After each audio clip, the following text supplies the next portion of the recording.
Hello everyone, আসসালামু আলাইকুম। কেমন আছেন সবাই? আশা করি সবাই ভালোই আছেন। এই তো আজকে আমি আমার শখের রান্না করে কচুরলতি রান্না করব দেশি ছোট আলু আর শুটকি মাছ দিয়ে।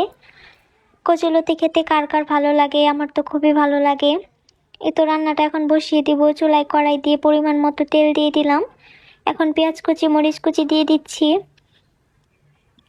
আজকে আমি এত দ্রুত রান্না বসিয়েছি যে আমার চুলার পাটটায় লেপা হয়নি। আমি প্রতিদিন রান্নার আগে আমার এই ছোট্ট ঘরটা লেপে দিই। আজকে শুধু তরকারিটাই রান্না করব, ভাত আর রান্না করব না, পরে রান্না করে নেব। এই তো পেঁয়াজগুলো ভেজে বাটা মশলা, মরিচের গুঁড়ো, হলুদের গুঁড়ো সব দিয়ে দিয়েছি। এখন দেশি ছোট আলু আর শুটকি মাছগুলো দিয়ে ভালোভাবে কষিয়ে নেব।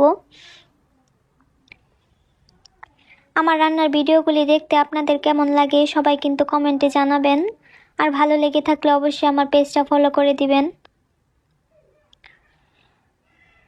এই তো আমি কিছুক্ষণ কষিয়ে নিয়েছি।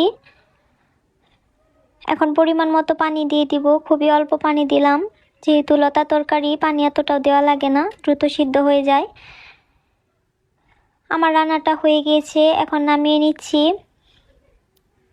তো দেখেন কেমন হয়েছে তরকারিটা। সবাই ভালো থাকবেন। খোদা হাফেজ।